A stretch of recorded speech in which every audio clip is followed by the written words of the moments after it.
వినేవాడికి చెప్పేవాడు లోకు అంటే ఇదే. ఇంక 2 పద్యాలు చెప్పచ్చుగా, అప్పుడే నువ్వు చెప్పు చూస్తాను నేను అంటారు. అయిపోయి ఇంక 2 పద్యాలు చెప్పచ్చుగా, సుశర్మ గారు రోజు పెట్టచ్చుగా అని సొమ్మేం పోయింది, సొమ్ములు ఇవ్వండి పెడతారు.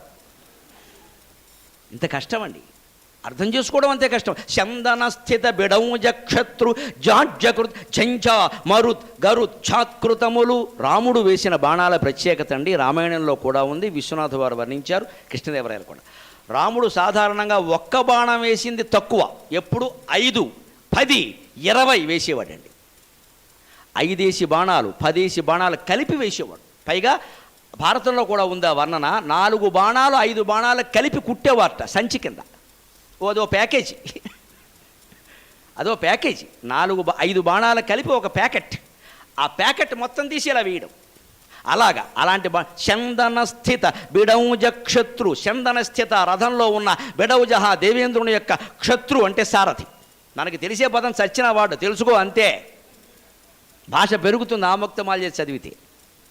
జడ్జకృత్, ఆ మాతలు ఈ బాణాల ధాటికి తట్టుకోలేక మూర్చిపోయేంత పరిస్థితి వస్తున్న దేవేంద్రుడు సారథి మూర్చిపోయే పరిస్థితులు వేశాడు రాముడు బాణాలు. మరుత్ గరుత్ ఛాత్కృతములు, ఎందుకు వాడికి జడత్వం వచ్చి మూర్చిపోతున్నట్ట, ఫట్ ఫట్ ఫట్ ఫట్ అని వేస్తుంటే గాలికి సారథి తట్టుకోలేకపోతున్నట్ట. అయ్యి బాబోయ్, దేవేంద్రుడి దగ్గర పనిచేశాను కానీ అదే తేలికయ్యా, ఎంతకంటే పెందరాళ్ళు నన్ను పంపి వెళ్ళిపోతాను. రాముడు అంత వీరుడు.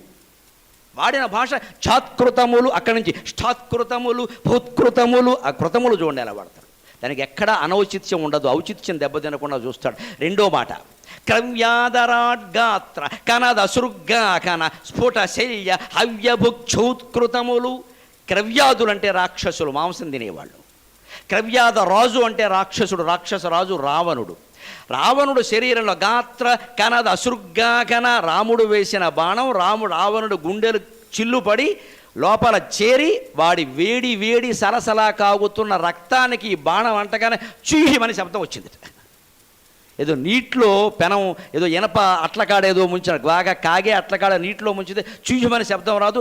రాముడు వేసిన బాణం రావణాసురుడు గుండెల్లో దిగితే వాడి నెత్తురులో అది తడిచి చుయ్ చుయ్ అని శబ్దం వచ్చింది. అది స్ఫుట శయ్య హవ్యభుక్షూత్కృతములు ఛుత్ ఛుత్ ఛుత్ అని శబ్దం ఎక్కడదంటే రాక్షసుల గుండెల్లో దిగి వాళ్ళ నెత్తురులో తడిసి ఛుత్ ఛుత్ ఛుత్ అని గారెలు వేగుతుంటే చుయ్యి చుయ్యమంటుంది, మిరపకాయ బజ్జీలు వేగుతుంటే ఆ సౌండ్ వచ్చింది. అది పట్టుకున్నాడు కృష్ణదేవరాయలు. దాన్ని అందుకే కృష్ణదేవరాయలు రాశాడా లేదా, ఇది అలసాని పెద్దన్న గారు రాశాడేమో అనద్దమ్మా. దీన్ని మాంసాహార పద్యం అంటారు, నాన్ వెజ్ పొయిట్రీ. అది కృష్ణదేవరాయలే రాయగలడు. ముద్దపప్పు తినేవాళ్ళం మేము రాయలేము ఇలాంటి పద్యం. మా ముద్దపప్పులో ఎముకలు ఇవన్నీ ఉండవు. బ్రాహ్మణుడు రాసే పద్యం వేరు, రాజులు ఇతరులు మాంసాహారం తినేవాళ్ళు రాసే పద్యాలు వేరు. వాళ్ళు రాయలేరు అనుకోవద్దు. ఇంత గొప్ప కవి కృష్ణదేవరాయలు, ఆముక్తమాల్యద మీద సందేహమే లేదు అసలు. అసలు ఇటువంటి పద్యం పెద్దనగా రాయుడు. ఆయన కూడా బీభత్సరసం రాస్తాడు, అది వేరే విషయం. ఆ భాష వేరే, ఆ భాష వేరే. యోధవర్మిత హృత్పుటోత్క్రాంత నిజపాత శాలాశ్మకృత ముకుష్ఠాత్కృతములు. రాముడు బాణం వేస్తే రాక్షసుల కవచాన్ని చీల్చుకుని, గుండెలను చీల్చుకుని, తిరిగి వీపును చీల్చుకుని, వెనకాల ఉన్న కవచాన్ని చీల్చుకుని వెనక్కి వెళ్ళి ఒక రాతికి తగిలి స్టాత్ స్టాత్ స్టాత్ అని శబ్దం చేసిందిట. ఏం బాణం అది! కవచాన్ని చీల్చి, గుండెలను చీల్చి, వీపును చీల్చి, వెనక కవచాన్ని చీల్చి, ముందుకెళ్ళి గోడకి లేదా రాతి గుద్దుకుని స్టాత్ స్టాత్ స్టాత్ అది శబ్దం.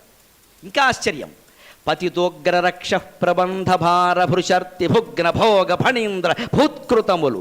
రాక్షసుల కళేబరాలు కుంభకర్ణుడు మొదలైన వాళ్ళు, అతికాయుడు, మహోదరుడు, లంబోదరుడు, మామూలు వాళ్ళ ఒక్కడు ఒక్కో పర్వతం. రామ బాణాలకి తట్టుకోలేక వాళ్ళ నేల మీద పడిపోతూ ఉంటే వీళ్ళ శరీరాల బరువు భరించలేక భూమిని మోస్తున్న ఆ ఆదిశేషుడు అంటున్నట్టు. అది రామబాణం ప్రభావం. పతితోగ్ర రక్ష కబంధ, రాక్షసుల శరీరాలు ముండారు. భార పురుషార్థి, ఆ బరువు భరించలేక మొయ్యో మొయ్యో రామ తొందరగా ముగించి వీళ్ళకందరికీ దహన సంస్కారాలు ధర్మోదకాలు అయితే ఈ శరీరాలు కాలిపోతాయి, గొడవ వదిలిపోతుంది, లేదా భరించలేకపోతున్నా అని మధ్యలో ఒకసారి భూత్కృతములు అంటున్నట్టు నిట్టూర్పు విడవడం. అదండి కృష్ణదేవరాయల వర్ణన. బీభత్సం, భయంకరం. పొరపాటును కూడా రాముడు జోలికి వెళ్ళొద్దు అనుకుంటాం. రాముడు జోలికి వెళ్ళొద్దు అంటే ధర్మంగా ఉండాలి, ధర్మంగా లేకపోతే రామ బాణం పడ్డం ఖాయం. అది ఎంత భయంకరంగా ఉంటుంది.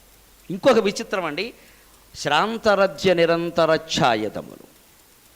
అలసిపోయిన గుర్రాలకి ఎప్పటికప్పుడు నీడనిస్తున్నాయట. How is it possible? కవి సాహిత్య మిత్రులందరూ ఆలోచించండి దయచేసి. రాముడి బాణాలు అరిసిపోయిన గుర్రాలకి ఎప్పటికప్పుడు నీడనిస్తున్నాయట. అదేమిటిది? ఈయన బాణాలు వేస్తే గుర్రాలకి నీడేమిటి? 5, 10, 20 పట పట పట పట వేస్తుంటే బాణ పరంపర పందిరిలా కొనసాగుతూ ఉంటే ఆ పందిరి కింద ఉన్న గుర్రాలకి నీడ రాదా? ఏం అద్భుతమైన భావన అండి కృష్ణదేవరాయ. ఎప్పుడూ పందిరే, ఒక్క బాణం ఎప్పుడూ వేయలేదు ఆయన. 10 బాణాలు 10 బాణాలు 10 బాణాలు పరంపర పుంఖానుపుంఖంగా అలా వేస్తూ ఉంటే ఏదో సిమెంట్ రేకులు స్లాబ్ మీద స్లాబ్, రేకు మీద రేకు వెళ్ళిపోతే ఇక కింద నీడగాకేముంది? గుర్రాలు అలసిపోతున్నాయట. కానీ ఈ బాణాలు ఏర్పరిచిన నీడ కారణంగా అలసట పోగొట్టుకుని మళ్ళీ ముందు గడుతున్నాయట. అంటే స్వయంగా గుర్రాల అలసట తన బాణాలతోనే తీరుస్తున్నాడు అనమాట. అటువంటి బాణములు కలుషములడంచుగాక లంకాపురాంగణాంబర చలత్కలంబ కదంబకములు. లంకాపురం అనే ఆకాశ వీధిలో కదులుతున్నటువంటి శ్రీ మహావిష్ణువు యొక్క బాణాలైన ఈ రామబాణాలు మా తెలుగువారి యొక్క పాపములన్నీ పోగొట్టి పుణ్యములు కల్పించి సీమాంధ్ర రాష్ట్రాన్ని భారతదేశం మొత్తం మీద అత్యుత్తమ రాష్ట్రంగా తీర్చిదిద్దునుగాక, రక్షించునుగాక అని ఆశీర్వదిస్తుంది. ధర్మాన్ని కాపాడేందుకు అలాంటి వీరుణ్ణి ఎన్నుకుంటే తప్ప మనం రాష్ట్రాన్ని నిలబెట్టుకోలేమండి. రాజీ పడే సమస్య లేదమ్మా. అది బీభత్సరసం. ఇప్పుడు కరుణరసం, శాంతరసం, ఇంక 2 మాటలు చెప్పుకుని మనం సెలవు తీసుకుందాం. కరుణరసం కరిగించే రసం, అందుకే నేను దాని చివర గట్టి పెట్టా. అటువంటి హృదయంతో ప్రశాంతంగా ఇంటికి వెళ్ళిపోవాలి శాంతంతో. సాగరఘోష కావ్యంలో ఇన్ని పద్యాలు చెప్పాక నా స్వార్థం నాకు ఉంటుంది కదా. ఒక ఘట్టం నన్ను చాలా ఇబ్బంది పెట్టింది రాయడానికి. శంకరాచార్య స్వామి సన్యాసం పుచ్చుకొని వెళ్ళిపోయాక 16 ఏళ్ల వయస్సులో 8 ఏళ్ల వయస్సు సన్యాసం పుచ్చుకొని వెళ్ళిపోయాడు. మళ్ళీ ఎప్పుడో తల్లి పరమపదించే ముందు వచ్చాడు. అప్పుడు ఆయన వయస్సు బహుశా 25 ఏళ్ళో 30 ఏళ్ళో ఉంటుంది. అంటే వెళ్ళిన 20 ఏళ్లకి సుమారుగా తల్లికి చెప్పాడు, నువ్వు ఎప్పుడు తలుచుకుంటే అప్పుడు వస్తానమ్మా, నువ్వు కంగారు పడకు, నేను ఏదో మరి గొప్ప కార్యక్రమం తలపెట్టాం, వెళ్ళాలి, అందుకని పెడుతున్నాను. పెళ్ళి పిల్లలు దీనికోసం నేను పుట్టలేదు. మహాగ్రంథాలు రాయాలి, దేశమంతా తిరగాలి, పాదయాత్ర చేయాలి. ఇప్పట్లాగా 1 కోటి రూపాయల కారు, 10 మంది శిష్యులు, స్వర్ణరథాలు ఇవన్నీ మాకు ఉండవు. శంకరాచార్యకు ఉండేవి కావు, మన వాళ్ళకు ఉంటాయి. కానీ అందుకని పాదయాత్ర చచ్చినట్టు చేయాల్సిందే.